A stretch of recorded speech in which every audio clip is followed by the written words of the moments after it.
Всем привет! Вы на канале Польза.нет, меня зовут Саня, и здесь только подробные обзоры с целью сэкономить вам средства. И сегодня я расскажу вам о смартфоне под неймингом Realme 12. Притом, если вы обратили внимание, допустим, при распродаже на Али, он почему-то был с неймингом 5G. По факту это Realme 12 4G с 685 Snapdragon. Какие здесь плюсы? 120 Гц экрана, очень неплохая камера Sony Elite 600, которая выдает очень хорошие фотографии за эту стоимость.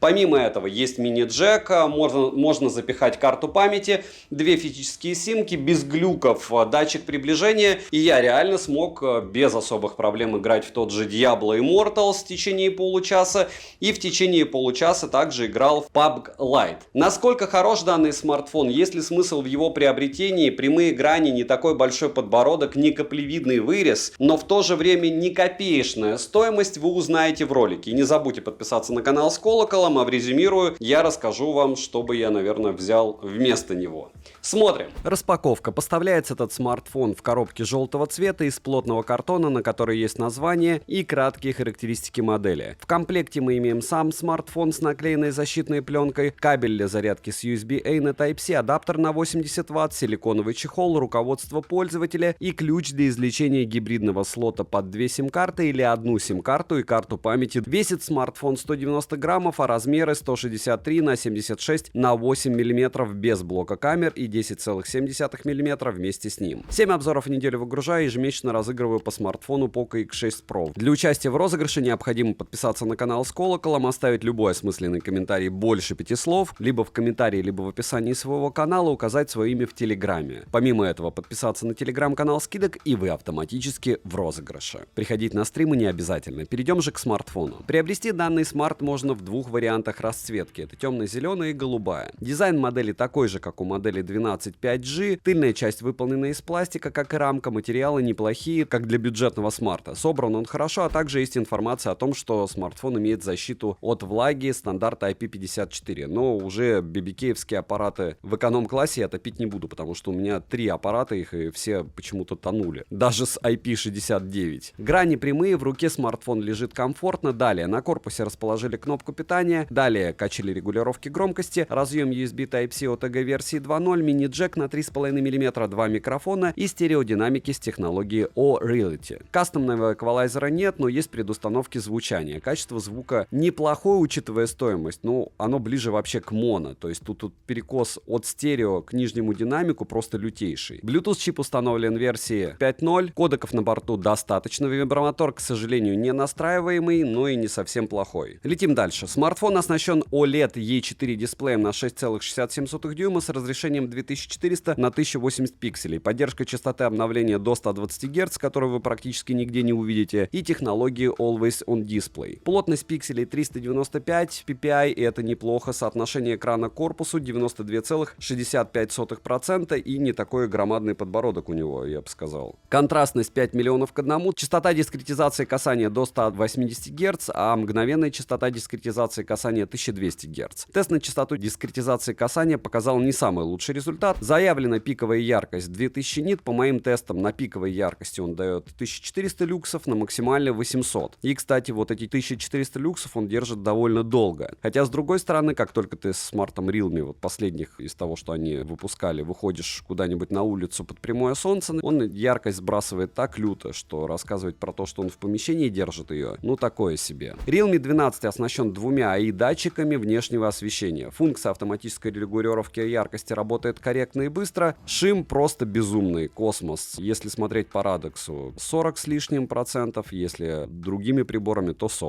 Далее, разблокировать экран можно при помощи сканера отпечатков пальцев, внедренного под экран, за что плюс распознаванием лиц и стандартными способами разблокировки. Распознавание лица срабатывает быстро, но внести можно только одно лицо. Сканер отпечатков пальцев работает хорошо. Зарегистрировать можно только 5 разных отпечатков пальцев. Да, он работает долго, этот сканер, но у меня не было промахов, и это удивительно. То есть у флагманских моделей промахи у меня были, когда я разблокировал смартфон пальцем, а здесь их нету. То есть он всегда разблокируется, просто чуть-чуть долго. Летим дальше. Процессор установлен позорный Qualcomm Snapdragon 685, и правильно шутят, что в Realme 10 с его G99 в чем-то было лучше. Техпроцесс 6 нанометров с 8 ядрами, максимальная частота 2,8 ГГц, графический процессор Adreno 610 260, оперативная память LPDDR4X и доступна на выбор 8 гигабайт. Только. Внутренняя память типа UFS 2.2 на 128 гигабайт, 256 гигабайт и 512 гигабайт. И сразу вспоминаем прошлый мой смартфон на eMMC, у которого память была в 4 раза медленнее. И сразу кажется, что это даже Snapdragon 685 не такое плохое решение, правда? Realme UI версии 5.0 на базе Android 14 версии. Здесь по связи смартфон поддерживает Wi-Fi 5 серии, 4G сети со всеми бендами и ниже. Датчик приближения отрабатывал отлично. Для бесконтактной оплаты есть NFC-модуль на 360 градусов, а для навигации есть поддержка стандартных спутниковых систем GPS, GLONASS, Beidou, Galileo и QZSS. GPS-тест показывает точность 3 метра. Далее, емкость аккумулятора 5000 мАч. PC-марк он у меня не прошел, но в то же время поедание батареи у него максимально скромное, потому что, допустим, в том же Diablo, когда я играл, было около 20% поедания, в PUBG Lite было 19% поедания заряда в час, и он кое-как отрабатывал. FPS, разумеется, в Diablo 30 он не держал 25, но яркость слишком сильно не сбрасывал, и на 500 люксов, в принципе, играть было можно. Комфорта мало, но тач не отваливался, и в целом, если брать по автономности, при просмотре видео на YouTube по Wi-Fi на 100% яркости уходит 4% заряда, иногда 5%. Очень даже неплохо. По поводу зарядки, он за 40 минут заряжается на 87%, и это очень неплохо. Притом он поддерживает быструю зарядку на 67 Вт. И тут мы вспоминаем, что с ним идет 80-ваттная зарядка, это прям круто. Переходим к тестам. Тротлинг-тесте, сколько выдает смартфон, вы видите на экране, сколько выдает в Geekbench, 3D Mark и Antutu. Но единственное, на что бы я хотел обратить внимание, не на его стабильность, а на его скромные результаты, потому что за эти деньги айкушки те же BBK предлагают намного круче железа. Да, там будет попроще сенсор установлен и попроще экран, но не всегда проще, потому что с таким шимом я бы вам сказал, что неважно, сколько он люксов в пике выдает, при том 120 Гц он практически нигде, повторяюсь, не показывает. Установлен здесь основной сенсор Elite 600 на 50 мегапикселей с оптостабом, апертура 1.88, углом обзора в 79 градусов, фокусным расстоянием в 26 мм и разрешением для видеосъемки максимальным 1080p 30 fps. Вроде бы где-то заявлено, что этот оптостаб работает хорошо, но по факту здесь стабилизация по мне нулевая. Плюс есть ЧБФ, портретный сенсор на 2 мегапикселя с апертурой 2.4 чистой воды, затычка, углом обзора 88,8 градуса и фокусным расстоянием в 22 мм. И фронталка на 16 мегапикселей с апертурой 2.45, углом обзора 82,6 градуса и максимальным разрешением для видео 1080p 30 fps. Короткие примеры вы сейчас увидите. 1080p 30 fps. Хочу отметить, что очень часто, вот сейчас я вижу бешеное количество шумов, вполне возможно, что вы, когда будете уже смотреть обзор, будете видеть еще больше шумов, чем и я. И по поводу этих всех ультрабюджетников, очень часто супер дешевые смартфоны имеют бешеное количество конкурентов в ценниках в 2 раза меньше. То есть бывает такое, так как их тяжело продать, что их там, не знаю, за полстоимости аналоги продают. Допустим, у Realme те же C-серия есть, у Redmi очень много всего. И выбрать из этого довольно просто. Главное смотреть на тип памяти, как говорится, и на процессор. А все остальное плюс-минус очень часто одинаково. А внешность, согласитесь, в ультрабюджете не важно. 1080p 30 fps, съемка с 2 рук, и это рассвет 5:40, как всегда. Иду спать, но перед этим с нулевой стабилизацией снимаю вам Realme. Насколько хорошо он отрабатывает, вы сейчас видите. Ну, так себе. Как и должен, в принципе. Но выглядит он лучше, чем работает. Однозначно. Это не ночные съемки. 1080p 30 fps, и вот так вы сможете заниматься фудблогингом, если захотите. 1080p 30 fps, сверхстабилизация включена, была съемка с 2 рук, надо с одной руки. Точнее, с одной руки надо все-таки с 2 рук снимать. Вот так, если у вас есть гейзерная кофеварка и не особо много света, пусть освещение дневное, но лампа сюда не светит. И во всяком случае, на экране самого смартфона выглядит все довольно неплохо. В принципе, если вы потребляете контент на смартах, а не на планшетах, мне кажется, что картинка очень даже ничего должна быть. Но здесь вопрос дня, конечно.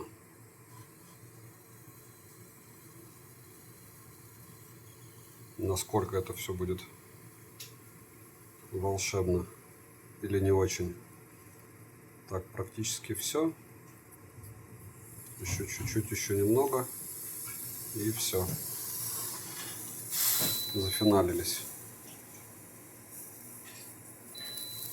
Минутный пример. Хотя мне многие говорят, что опять же пищевой алюминий накапливается, и это вредно. Но каждый выбирает сам, что ускоряет его прыжок. Откуда понятно и куда тоже понятно. Который называется жизнь.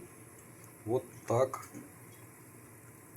вы сможете делать себе кофе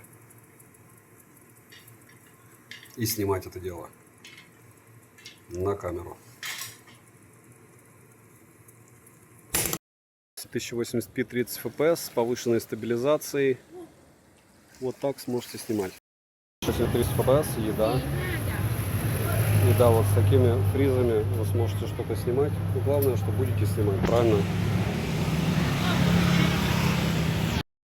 70p 30 fps, аэропорт. Как говорится, не выпуская из рук смартфона, да?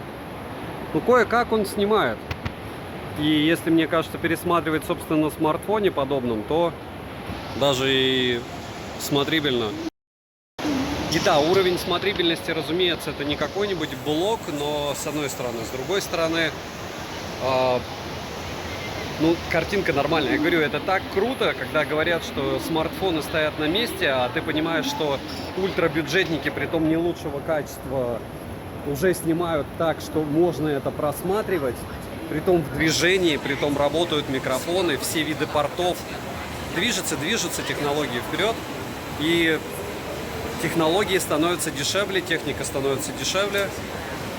Еще бы Realme адекватные ценники бы ставили, да. Притом у них есть C-серии, и у Redmi есть серии, допустим, Ашки, и еще много всего, что может посоперничать в мощи, но красоты не будет такой, да. Вот.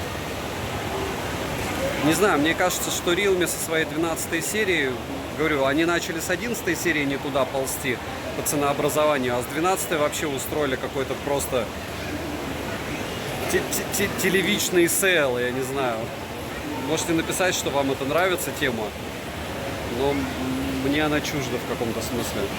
Народ, который скачал исходники из телеги мои личные, он, мягко сказать, удивлен. Вот смотрите, вот здесь у меня уже нормальное освещение. И если объективно, и человек, который не разбирается в фотографии, посмотрит на то, что сделал данный смартфон, притом это фотография с рук, я его не на штативе держал, он скажет, что это минимум уровень какой-нибудь там неплохого фотоаппарата. И да, вот именно так прокачались уже у нас бюджетники, даже ультрабюджетники. Вы видите фото на смартфон стоимостью, понятно, $170 на старте продаж, но потом он был 150, 145. И по большому счету неудачные фотографии тоже случаются. Но вы посмотрите, как он фотографирует ночь. Нет источников освещения практически. Да, здесь шумов море, но в то же время фотографии, правда, классные. И можно долго его хейтить за видео. Видео здесь нулевое, разумеется. Можно долго рассказывать про то, что смартфон не стоит своих денег из-за процессора, о чем я и буду рассказывать вам в конце. Можно показывать вот здесь вот шумы. Это просто мольберт, бесполезная фотография днем. Но иногда фото получаются так, что в миниатюре вот так, да, видишь шумы. Но если чуть-чуть отодвинуть, фотография классная, сочная, с правильной передачей. Это сын фотографировал, и согласитесь, что просто вот в руках ребенка смартфон за 12 штук выдает вот такую фотку. Да, здесь полное размытие арбуза, и скорее всего, то есть мне кажется, что этот сенсор, не кажется, я на 100% уверен, выдавал бы намного лучшие результаты, если бы процессор был пошустрее. Вот это неудачная фотография, но ввиду того, что процессор печаль, соответственно, обработка происходит, вот сколько может он из себя, он обрабатывает, кстати, не так безумно медленно. И поэтому у нас появляются вот такие фотографии. Они относительно удачные. Я считаю, что они удачны, учитывая стоимость данного девайса. Да, ночные фото нулевые. Да, допустим, фото с недостатком освещения иногда получаются. Но вот здесь живая фотография, классная. Но вот мы смотрим на этот кусок, и здесь одни сплошные шумы. И чаще всего в средняках данные типы фотографии ретушируются. И фото в лифте убого, если ты так приближаешь. Но если чуть-чуть подаль очень-очень приличная фотография. Не факт, что какой-нибудь там Samsung S24 лучше бы сфотографировал. Здесь день, мы видим даже паутину на игрушке. И по мне, повторяюсь, фотографии, если сказать, что достойны, это ничего не сказать. В этом смысле Smart молодец. Но это единственное, в чем он молодец. Минусы: старый Bluetooth чип, нет ЭК-порта, ну и в принципе процессор, который уступает позапрошлому поколению в каких-то вопросах. И не совсем понятно, на кого это было рассчитано. И ценник, разумеется, космос. Цену можете посмотреть по ссылке в описании к видео. Даже на сейлах я бы 10 тысяч раз подумал перед тем, как это дело покупать, как бы выгодно это не выглядело. Потому что здесь самое слабое — это проц. Можно долго рассказывать про обновления, но когда у тебя нет 400 тысяч баллов в Antutu, друзья должны понимать, что это просто чистой воды бюджетник на Снэпе 685, у которого нет никаких перспектив комфортного использования завтра. И резюмировать я бы хотел, как всегда, долго и мучительно. Смотрите, это все равно ультрабюджетник. Почему? Потому что 685 Snap. Почему? Потому что Helio G99 может быть местами лучше, но чуть-чуть хуже. То есть у нас нет 400 тысяч баллов в Antutu, у нас практически нет нигде этих 120 Гц. Яркость он сбрасывает, автономность хорошая, зарядка быстрая. Но в то же время ценник на распродаже он был 13 800. Это его нижний ценник, я его покупал, получается, за 15. Рекомендованная стоимость у меня для него не выше 12 500. Почему? Потому что в этот ценник можно купить Poco M6 Pro. Мягко скажем, можно поспорить, кто из них будет лучше. Я бы однозначно отдал фаворита Poco. Но в то же время, если вам нужен основной сенсор для фотографий, скачайте мои исходники. Вот реально за что можно зацепиться маркетологам при продаже этого устройства. Помимо неплохого внешнего вида, ну да, разумеется, пластиковая рамка, вот это все прогибается, ощущение, что он убогий, но с другой стороны вы все риэлмевские аппараты будете чаще всего в чехлах носить. Так к чему это все? К тому, что фотографии правда классные. По запасу мощности это такой тип устройства, как Realme 10. Вот они Realme 10 выпустили, и это то же самое. Неприятное в том, что они продают одно и то же уже третий год подряд, плюс-минус. Да, здесь чуть-чуть лучше сенсор, но они делают так, чтобы это дело начало тормозить максимум через год, и вам нужно было покупать новый бюджетник. Вместо этого я, конечно, мог бы сказать, посмотрите на Poco X6 во время распродаж, купите его за 18. Посмотрите на что угодно в районе 20-ки, только не на третий эшелон, пожалуйста. Вы очень много всего увидите. Помимо поковских смартфонов, там даже у Realme всего чего хватает. Допустим, сегодня был Realme 6SE за 23. Понятно, что здесь 15, но здесь и не 15. Это сегодня 15, завтра 17. В этих 15-17 тысячах, повторяюсь, есть очень хайповые конкуренты. Poco M6 Pro периодически тоже за 13 тысяч торгуется. Намного ли он хуже, это вопрос. Есть ли смысл приобретения данного устройства просто за камеру? Я считаю, что нет. Либо вы покупаете что-то получше с худшей камерой, либо вы покупаете просто более слабое устройство, потому что все равно в интерфейсе это дело подтормаживает, запаса, повторяю, здесь 0. И сегодня он фотографирует нормально, а завтра они закинут вам какую-то не ту прошивку и все. Видео здесь бесполезное. Назовем это так. Так что если вам по каким-то неясным мне причинам, но с безумной радостью попался этот смартфон в районе 12, с баллами, еще с чем-то, можно брать. Отличная звонилка. Датчик приближения работает без нареканий, карту памяти запихать можно. Если бы не было всяких Oppo K11, если бы не было айкушек, если бы не было Poco, наверное, можно было бы сказать, что он топ за свои деньги.